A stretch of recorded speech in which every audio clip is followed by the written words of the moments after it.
لیکن پھر کئی مواقعوں پر اس نے غازی کے وجود کی اہمیت کو شیر کی زندگی میں محسوس کیا تھا، لیکن وقت گزرنے کے ساتھ ساتھ شیر نے اپنی سرگرمیوں کو گہرا راز رکھنا چھوڑ دیا تھا۔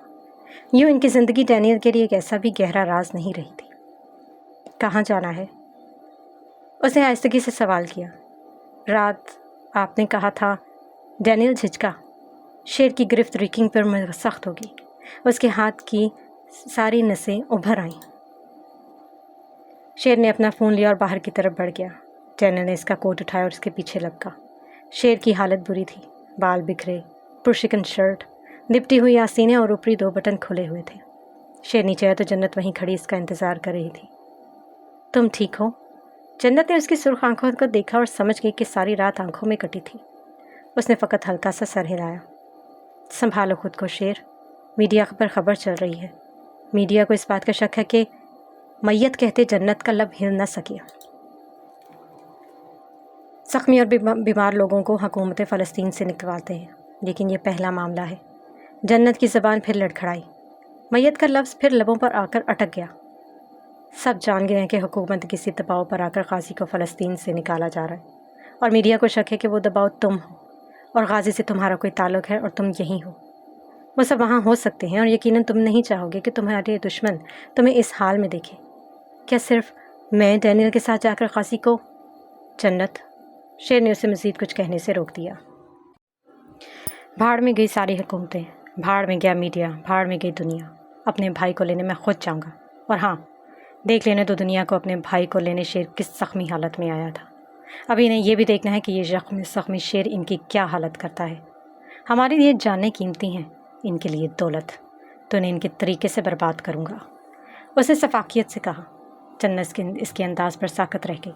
شیر جا کر فرنٹ سیٹ پر بیٹھ گیا۔ جنت کچھ کہے بغیر پچھلی سیٹ پر آ بیٹھی۔ ڈینیل جو ان کی گفتگو کے دوران ڈرائیونگ سیٹ پر جا بیٹھا تھا، گاڑی سٹارٹ کرنے لگا۔